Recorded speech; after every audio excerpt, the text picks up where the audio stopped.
Bien que je n'ai jamais été quelqu'un qui cherche à être le centre d'attention, je ressens le besoin de me confier, même si c'est avec un écho vide autour de moi. Il y a environ 3 semaines, mes parents m'ont laissé derrière dans ce qui aurait dû être l'un des événements les plus significatifs de la vie de notre famille, leur mariage. J'ai 17 ans. Cela m'a laissé, d'une manière que je n'avais jamais ressentie auparavant, avec un sentiment d'invisibilité, de colère et de tristesse qui m'accable. Cependant, je commencerai par le début. Après 25 ans ensemble, mes parents ne s'étaient jamais mariés officiellement. Ils ont toujours été une unité, complètement dédiés l'un à l'autre, bien qu'il leur manquait le lien officiel. Leur anniversaire était célébré le jour où ma mère a appris qu'elle était enceinte de ma sœur aînée Émilie, qui a maintenant 25 ans. Pour nous tous, lorsque papa, à 50 ans, a demandé maman en mariage, alors qu'elle avait 49 ans, à leur anniversaire en février, c'était vraiment un moment significatif. Tout le monde était ravi, et la célébration était sincère et pleine de joie. Ils ont décidé de faire une petite cérémonie intime à Hawaï, entourée uniquement de nos amis et de notre famille les plus proches. Papa a choisi mon frère Michael, 22 ans, comme son témoin, tandis que maman a sélectionné Emily comme sa demoiselle d'honneur.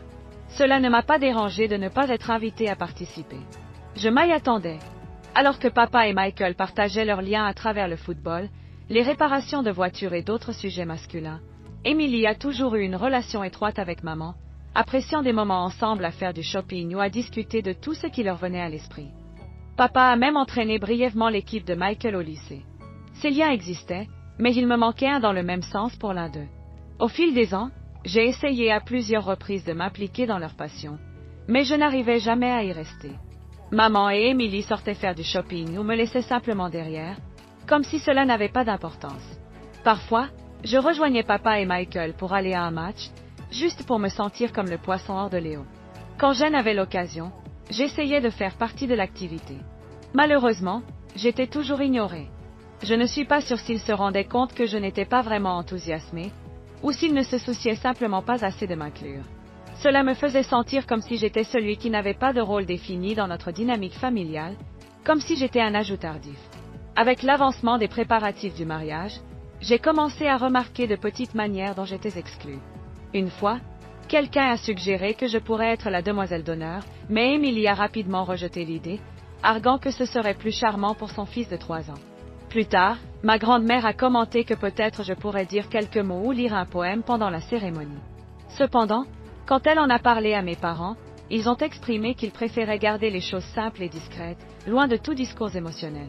Cela m'a fait mal, mais j'ai essayé de minimiser cela. Être le seul membre de la famille sans rôle dans le mariage était blessant, mais je préférais ne pas être à l'origine d'un quelconque conflit. Avec le temps, il est devenu assez clair que j'avais été exclue. Bien qu'elle ne me l'ait pas demandé, ma mère est allée acheter une robe avec Emily et plusieurs des autres invités. Bien que personne ne m'ait prêté attention, je me contentais de participer aux discussions sur le lieu ou la liste des invités. Alors j'ai attendu. Bien que ce moment n'ait jamais eu lieu, j'ai raisonnablement pensé qu'il finirait par se rendre compte que je ne faisais partie d'aucun plan. Un jour, ma mère m'a demandé de manière improvisée si j'avais préparé mes valises, juste un jour avant leur départ programmé. Indécis, je lui ai répondu que je n'avais rien fait à ce sujet. Son expression changea en un instant, passant de la confusion à l'irritation. Sa peau devint pâle, et elle balbutia quand je lui demandai si elle avait au moins acheté un billet pour moi. Elle avait disparu. Après un bref silence, elle m'a demandé de ne pas faire de scandale à ce sujet ni d'exagérer. Elle a commenté qu'il pouvait m'acheter un billet d'avion bon marché à la dernière minute. L'air semblait s'être évaporé dans la pièce. Ce que j'entendais était incroyable. Alors que ma propre famille volait en première classe, on me suggérait de voyager seule, à la hâte avec un billet bon marché. C'était un moment que j'ai dû traiter avec difficulté. Quand j'ai demandé un vêtement pour le mariage, mon père est apparu et, d'un ton dédaigneux, a répondu: tu n'as jamais été une fille de ce genre. Je n'étais même pas sûr qu'il ait réservé une chambre pour moi. Utilise simplement ce que tu as déjà dans ta garde-robe. Mon irritation est montée sans contrôle. C'était un sentiment d'abandon. C'était comme si je n'avais pas de place dans ma propre famille. Ce n'était pas seulement une question de vêtements. Les choses ont rapidement dégénéré. Mes parents et moi avons engagé une discussion animée. Comme si c'était une justification valable, ils m'ont accusé d'être une personne gâtée. Et de me faire petite pour qu'ils puissent m'ignorer. J'étais trop fatiguée et blessée à ce moment-là pour pouvoir contredire leurs paroles. Si tel était leur avis, leur ai-je suggéré: Peut-être que le mieux serait que je n'assiste pas du tout. Rempli de colère mais insensible, je me suis dirigé vers ma chambre. Ils sont partis pour Hawaï sans moi le lendemain. Pendant la semaine où ils étaient absents, mon ressentiment a mijoté jusqu'à ce qu'il éclate finalement. Sur les réseaux sociaux, ils ont partagé image après image, soulignant à quel point leur mariage était idyllique.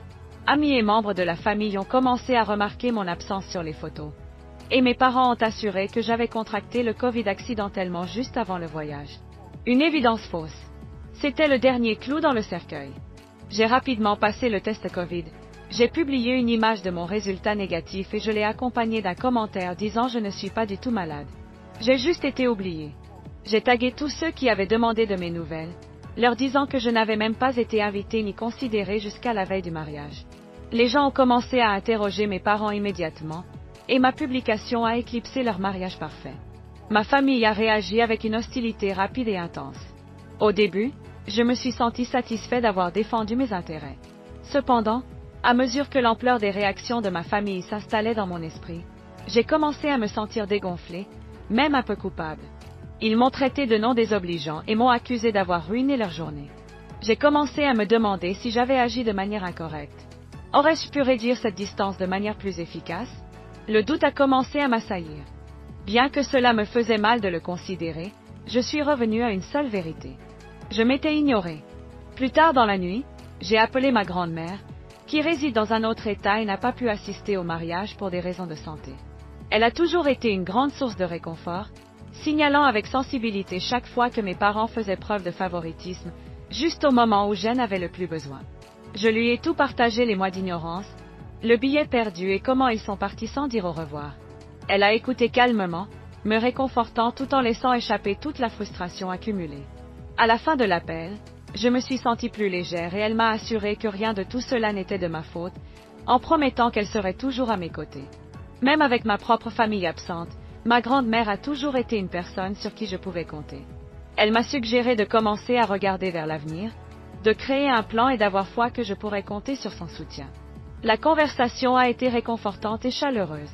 Pour la première fois depuis que tout cela était arrivé, j'ai senti qu'il y avait un chemin devant moi. Je me suis couchée ce soir-là avec une petite étincelle d'espoir dans le cœur. Ma grand-mère s'est engagée à m'aider dans ce nouveau chapitre. Ainsi, j'ai décidé fermement d'élaborer un plan personnel pour moi-même. Bien que la colère et la douleur continuaient, après la conversation avec ma grand-mère, j'ai senti que j'avais enfin libéré une partie de cette souffrance qui me tourmentait. J'ai relu à plusieurs reprises tout ce qui me passait par la tête. La question désinvolte de maman sur si j'avais fait mes valises. L'indifférence de papa concernant ce que j'avais décidé de porter. On aurait dit que je ne m'étais jamais vraiment intégrée dans ma propre famille. Cependant, à ce moment-là, je savais que ma grand-mère était de mon côté, et cela suffisait. Les jours suivants se sont écoulés lentement. Sans beaucoup d'envie d'affronter qui que ce soit, je suis restée principalement dans ma chambre. Chaque fois que je lisais une nouvelle publication, ça me faisait mal. Mes parents et mes frères et sœurs continuaient à partager des mises à jour depuis Hawaï, en étiquetant leurs photos avec des phrases comme amour familial et célébrons ensemble. Je n'avais pas besoin de dire quoi que ce soit. Cependant, j'avais déjà dit la vérité à tous ceux qui avaient posé des questions. Quand même, c'était compliqué de ne pas me sentir comme un étranger observant les activités de ma propre famille. Tout à coup, pendant ce temps, Michael m'a envoyé un message texte. Je n'avais pas eu de nouvelles de lui depuis le mariage, alors j'ai été surpris de voir son nom apparaître sur l'écran. Bien qu'il ait affirmé qu'il ne savait pas que je ne pourrais pas assister à la cérémonie jusqu'à la dernière minute, son message était bref et direct. Il s'est excusé. Il a affirmé qu'il ne savait pas à quel point cela me toucherait et a mentionné qu'il pensait que je m'étais simplement laissé distancer parce que je n'apprécierais pas l'expérience. J'espère que nous pourrons laisser cela derrière nous, a-t-il finalement dit. En méditant sur le message pendant un bon moment, j'ai essayé de le déchiffrer. Bien que cela me paraisse un geste insuffisant et tardif, je voulais croire qu'il parlait avec sincérité. Bien qu'il n'ait jamais été ouvertement cruel avec moi, il n'avait pas non plus fait quoi que ce soit pour me soutenir ou m'inclure dans ses activités. Pour lui, j'étais simplement une figure secondaire, le remerciant de m'avoir contacté. J'ai répondu de manière concise, en soulignant que j'avais besoin de temps pour réfléchir. Non pas parce qu'il m'avait envoyé un message peu enthousiaste, j'étais prêt à lui pardonner. À cet instant, Emily est apparue, réagissant d'une manière complètement différente. Elle m'a contacté et a commencé à me reprocher immédiatement, m'accusant de créer du drame en publiant les problèmes familiaux en ligne. Elle a dit que c'était une honte pour la famille et que j'agissais de manière égoïste. Elle a essayé de me présenter comme celle qui provoquait la séparation, comme si son concept de famille m'avait jamais incluse. Je l'ai raccroché, à peine lui laissant le temps de finir. Quelques minutes plus tard, j'ai bloqué son numéro. Je me sentais particulièrement plus seule après cet appel. Emily semblait me considérer comme rien de plus qu'une nuisance, quelqu'un qui avait interrompu son image familiale soigneusement construite. Les excuses de Michael sonnaient vides. Et maintenant Emily laissait clairement entendre qu'elle pensait que j'étais le problème. Cependant, chaque fois que je me surprenais à sombrer dans cet état d'esprit, je me souvenais de ma conversation avec ma grand-mère. Je continuais à réfléchir à ce qu'elle avait mentionné, que c'était le moment de commencer à planifier mon avenir. Dans les jours suivants, j'ai décidé d'appeler Maya, une amie que je connaissais depuis le lycée. Désirant un peu d'intimité loin de sa nombreuse famille, elle envisageait de déménager dans un petit studio près de notre futur campus universitaire. Je lui ai demandé si elle serait disposée à me laisser rester chez elle, au moins jusqu'à ce que je puisse me débrouiller tout seul. Maya a immédiatement répondu que je ne devais pas m'inquiéter pour le loyer jusqu'à ce que je puisse le gérer.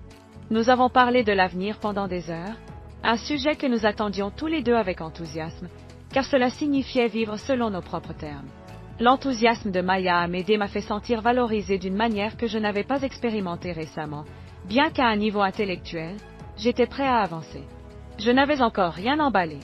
Bien que je ressentais toujours le poids du rejet familial, le fait de savoir que j'avais un plan m'a aidé à alléger une partie de ce fardeau.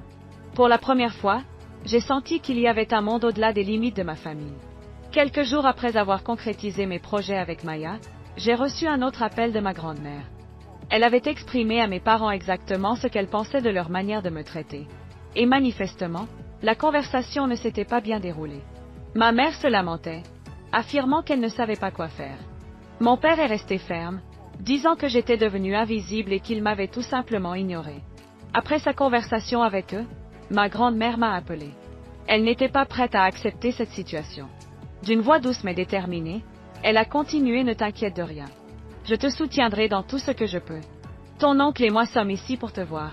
En sachant qu'elle était prête à voyager malgré ses problèmes de santé, cela m'a un peu brisé le cœur. Bien qu'au fond je sache que j'avais besoin de son soutien, je voulais lui dire de ne pas venir et que je pouvais me débrouiller seule. Elle était ma véritable amie, la seule personne qui voyait toujours à travers le favoritisme de mes parents et qui se souciait réellement de mes sentiments. 2 jours plus tard, ma grand-mère et mon oncle sont arrivés. Toutes les émotions que j'avais réprimées sont ressorties dès que je l'ai vue en allant les chercher à l'aéroport. J'ai couru dans ses bras et je me suis complètement effondrée. Elle m'a offert une étreinte forte et a murmuré qu'elle était déjà là, que tout irait bien. Mon oncle est entré, nous entourant tous les deux de sa présence. Enfin, j'ai ressenti une sensation de sécurité, comme si j'avais vraiment une famille à mes côtés. Avec l'intention que je reste avec ma grand-mère, nous sommes retournés à son hôtel, où elle avait réservé une suite de 2 chambres. Une fois installée, je lui ai tout raconté, depuis la façon dont on m'avait laissé de côté pendant des années, jusqu'à la solitude de toujours me sentir l'étrangère et la colère qui avait grandi depuis le mariage. Elle m'a écouté attentivement, me permettant de me décharger complètement sans m'interrompre. Ma grand-mère m'a assuré que ce n'était pas une erreur ni un caprice, comme certains le disaient sur Internet. Elle m'a raconté à quel point mes parents étaient heureux d'apprendre mon existence et elle a douté qu'il ait pu m'oublier lors du mariage. Elle a commenté que le favoritisme avait commencé quand j'étais encore une petite fille.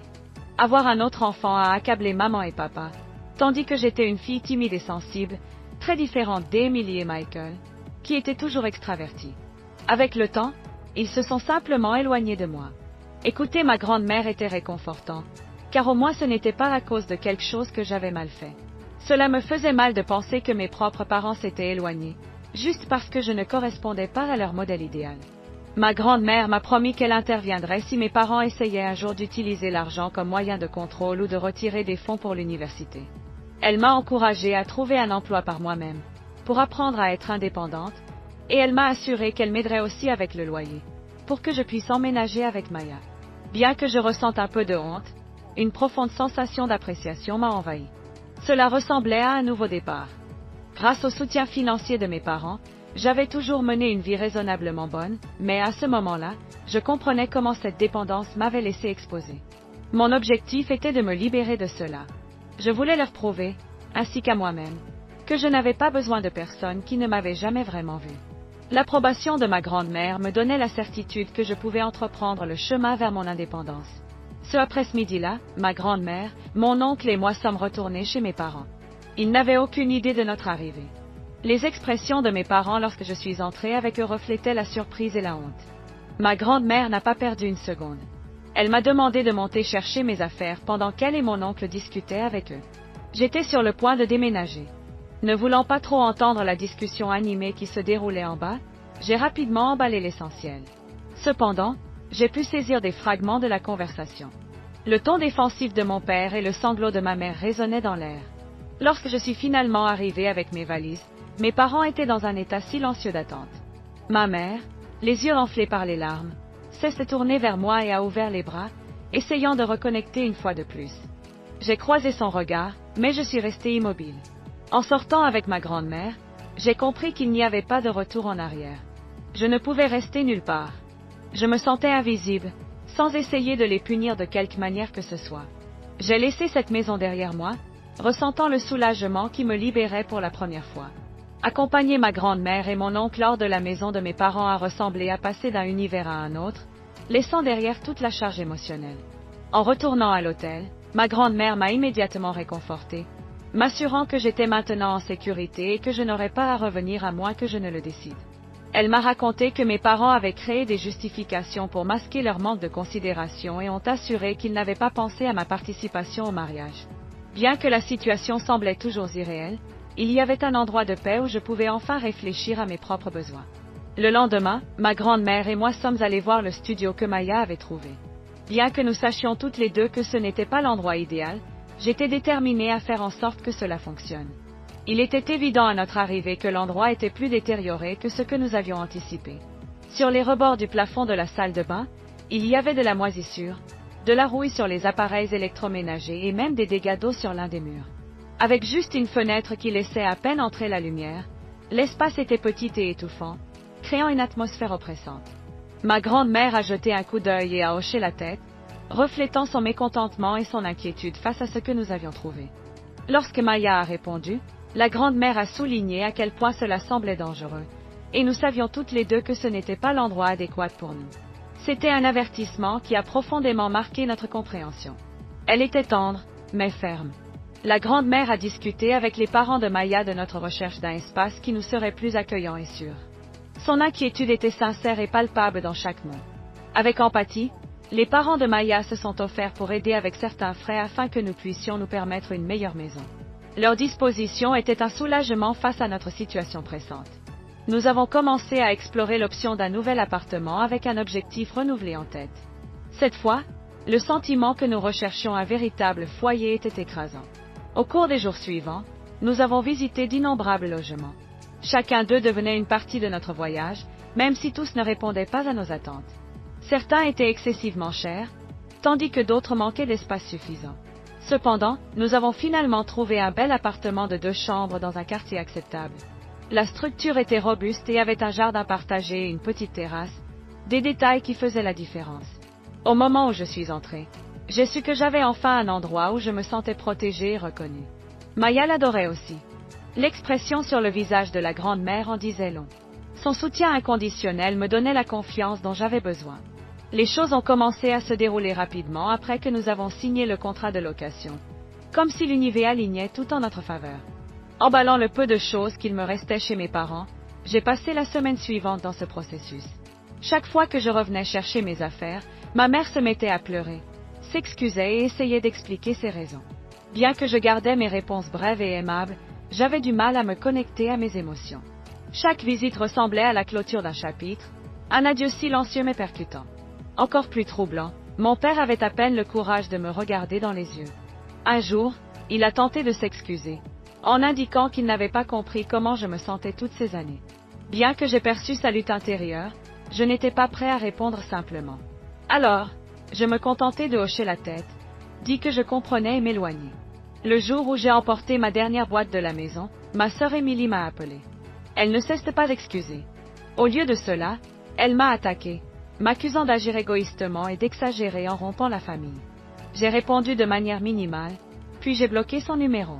Ce n'était pas le bon moment. Je n'allais pas permettre qu'elle gâche ce processus pour moi. Cependant, Michael continuait d'envoyer des messages qui semblaient de plus en plus sincères et proches. Envoyant un autre message long, il mentionna qu'il avait réfléchi depuis la visite de la grand-mère avec nos parents. Il s'excusa d'avoir supposé des choses sur moi sans chercher à connaître la vérité. Il n'avait pas été à mes côtés dans les moments où j'avais le plus besoin de lui. Pour la première fois, il semblait essayer de réduire l'écart entre nous. Je répondis par un bref remerciement, lui exprimant que j'appréciais ses mots, mais que j'avais encore besoin de temps pour le digérer. Quelque chose changea en moi lorsque je m'installai dans l'appartement avec Maya. Bien que, dans une large mesure, mon premier véritable goût d'indépendance me paraissait accablant. Pour aider à couvrir ma part du loyer, je travaillais à temps partiel dans une librairie proche. Bien que le travail ne soit pas éblouissant, il me fournissait un emploi du temps et un sentiment de contrôle sur ma vie personnelle. L'arôme des livres, le silence du magasin et la satisfaction basique de générer mes propres revenus me remplissaient de joie. Chaque versement se sentait comme une petite réalisation vers l'indépendance. Bien que j'étais déterminée à donner tout ce que je pouvais pour moi-même, la grand-mère continua à me soutenir, insistant même pour m'aider avec mes frais universitaires. Son soutien constant signifiait le monde pour moi, et sur sa recommandation, je décidai de visiter un thérapeute spécialisé dans les dynamiques familiales et la négligence adolescente. La thérapie devint un espace sur où je pus travailler des années de culpabilité, d'amertume et de solitude. Discuter avec le thérapeute m'apprit à observer des modèles au-delà de moi-même et à comprendre les raisons derrière le comportement de ma famille. De plus, cela me permit de découvrir une nouvelle approche pour affronter mes émotions. Habitués à leur routine pendant des années, mes parents avaient réparti leur attention entre mes frères et sœurs sans même se rendre compte de l'impact que cela avait sur moi.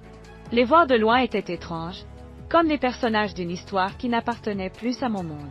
Maya et moi nous sommes rapidement installés dans notre petite maison et avons construit une vie qui se sentait authentique et accueillante. Nos soirées étaient remplies de moments partagés dans la cuisine, d'enquêtes communes et de débats sur nos projets futurs. En me soutenant pendant les jours difficiles et en célébrant mes petits succès, elle est devenue ma meilleure amie et confidente. Lors des dîners de plats à emporter, nous rions des joies et des défis de notre liberté nouvellement découverte. Vivre avec elle m'a permis de me sentir compris d'une manière que je n'avais pas expérimentée depuis de nombreuses années. Cependant, mes parents ont fait une dernière tentative pour me récupérer, juste au moment où je sentais que les choses commençaient vraiment à se stabiliser. S'assurant qu'ils souhaitaient réparer les choses, ils m'ont invité à un dîner agréable. Malgré mon instinct, j'ai décidé d'y aller. Immédiatement, je me suis sentie mal à l'aise dans un restaurant de luxe, portant ma tenue simple. Faisant semblant d'être la famille idéale, mes parents m'ont accueilli avec des sourires forcés et des câlins débordant d'expressions d'amour excessives. Je pouvais voir au-delà de la façade, surtout en remarquant quelques influenceurs locaux, nous observant attentivement. Ils s'excusaient fréquemment, promettant qu'il avait créé un fonds universitaire à mon nom, en plus de vouloir m'organiser une fête de célébration tardive. Tout cela était un mouvement de relations publiques, une stratégie pour réparer leur image après la controverse causée par ma publication sur les réseaux sociaux. Ils ne faisaient que préserver leur réputation, non par une réelle préoccupation. Mon estomac s'est noué en sortant, et j'ai entendu ma mère murmurer à mon père que cela devrait améliorer notre image. Leurs excuses, leurs promesses, tout le dîner, tout n'avait été qu'une simple performance. Je me suis sentie utilisée, gênée et plus convaincue que jamais de la nécessité de garder mes distances. Ma grand-mère m'a pris dans ses bras, et en lui racontant tout, son visage est devenu pâle de rage. Elle m'a serré la main pour me faire comprendre que la bonne chose aurait été de partir. Cette nuit-là, je n'ai pas pu dormir, conscient de la lourde décision que j'étais sur le point de prendre. Au moins temporairement, je savais que je devais être ferme dans ma décision et couper tout lien avec eux. J'ai écrit un long essai décrivant la façade du dîner, la conversation que j'ai entendue et ma décision de prendre mes distances. Les gens avaient besoin de connaître la vérité pour comprendre que je n'étais pas le fils ingrat qu'ils voulaient dépeindre. Le publier s'est avéré être une libération, et la réponse a été écrasante positive. Des messages sur la manipulation familiale et le soutien sont parvenus de la part de ceux qui avaient vécu des situations similaires. Voir combien de personnes connaissaient mes circonstances s'est avéré à la fois triste et motivant. Poussé par leur soutien, j'ai décidé de garantir ma liberté financière. Avec la détermination de gérer mon éducation à ma manière, j'ai rencontré un conseiller financier pour examiner les options de bourse. Mon thérapeute m'a motivé à commencer à établir des limites et à apprendre à me protéger du tourbillon émotionnel que ma famille avait créé. Ma grand-mère était mon phare au milieu de toute cette tempête. Sa présence constante me rappelait que je n'étais pas seule dans cette traversée. Maintenant, Elle représentait ma vraie famille et mon refuge sûr. Je lui ai promis que je m'efforcerais au maximum, non seulement pour honorer son cadeau, mais aussi pour construire une vie qui serait vraiment la mienne. À chaque séance de thérapie, à chaque journée de travail, à chaque nuit tranquille aux côtés de Maya, je sentais que je devenais plus fort et plus sûr de mon propre chemin. Quand je réfléchis, je revis tout ce que j'ai traversé.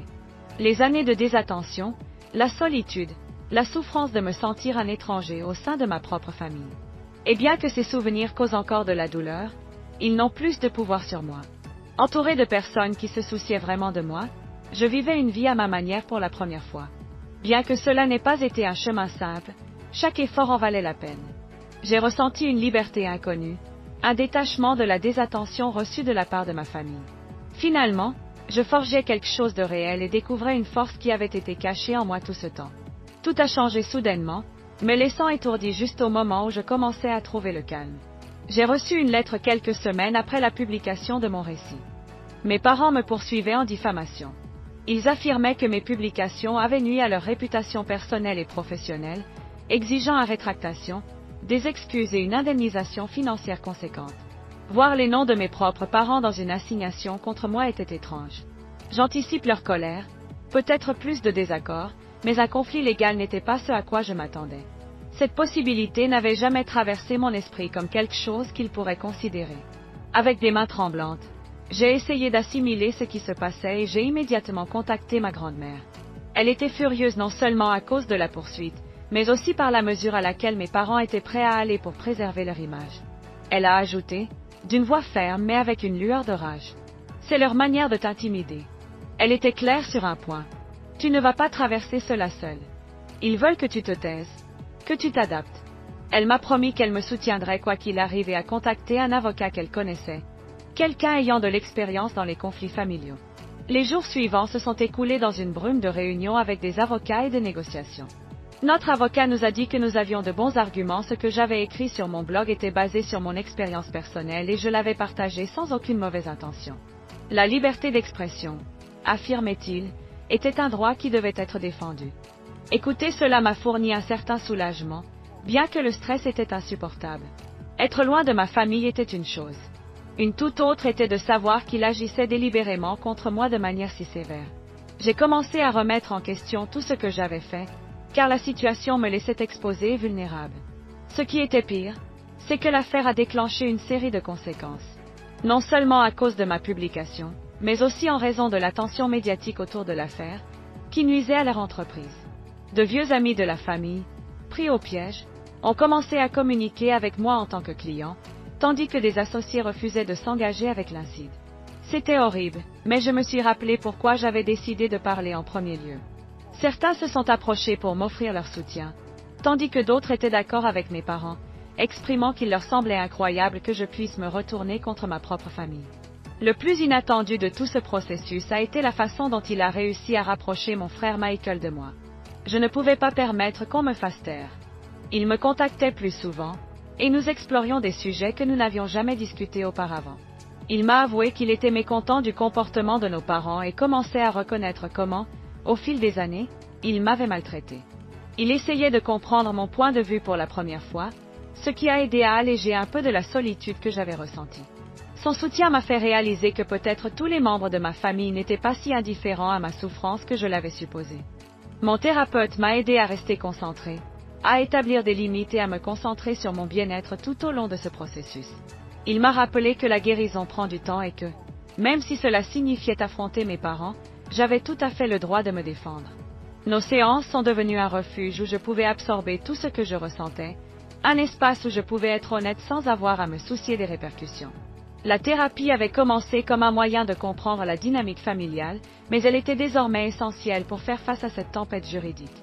Mon réseau de soutien, tant en ligne qu'en ligne, s'est transformé en une salvation. Je recevais des messages de personnes ayant traversé des circonstances similaires et ayant fait face à l'intimidation légale et à des membres de la famille manipulateurs. Leur soutien était comme une vague qui me portait, me donnant de la force les jours où je pensais que je pourrais m'effondrer. Certains ont même proposé une aide financière, ce qui était d'une grande générosité. Cela m'a amené à réfléchir à l'importance de l'intégrité et à la manière dont partager mon histoire m'avait permis de me connecter avec d'autres qui traversent des souffrances similaires. Au milieu de tout cela, j'ai commencé à plaider en ligne contre la manipulation familiale et les dynamiques toxiques, et j'ai même pris la parole lors de quelques petits événements locaux. Raconter mon histoire était comme retrouver ma voix, une expérience libératrice. En parlant, j'ai commencé à réaliser à quel point je désirais aider ceux qui faisaient face à des défis similaires. Cette nouvelle aspiration m'a donné un sentiment de pouvoir inconnu pour moi et m'a permis de transformer ma douleur en quelque chose de constructif. Pendant ce temps, ma grand-mère était toujours là, maintenant tout en ordre. Elle a continué à me soutenir financièrement, en m'assurant qu'elle couvrirait toutes les dépenses judiciaires et les coûts éducatifs, ce qui me faisait me sentir plus en sécurité au milieu de la tempête. Malgré ma détermination à atteindre immédiatement l'indépendance financière, son soutien m'a aidé à continuer sans m'effondrer. Sa présence constante est devenue mon ancre dans les moments d'incertitude. Chaque jour, elle me rappelait la chance immense que j'avais d'avoir son soutien inconditionnel. Elle fut mon pilier dans un environnement où je me sentais profondément isolée et perdue. Au fur et à mesure que le processus judiciaire avançait, cela me donnait de plus en plus confiance que la séparation de mes parents était la bonne décision.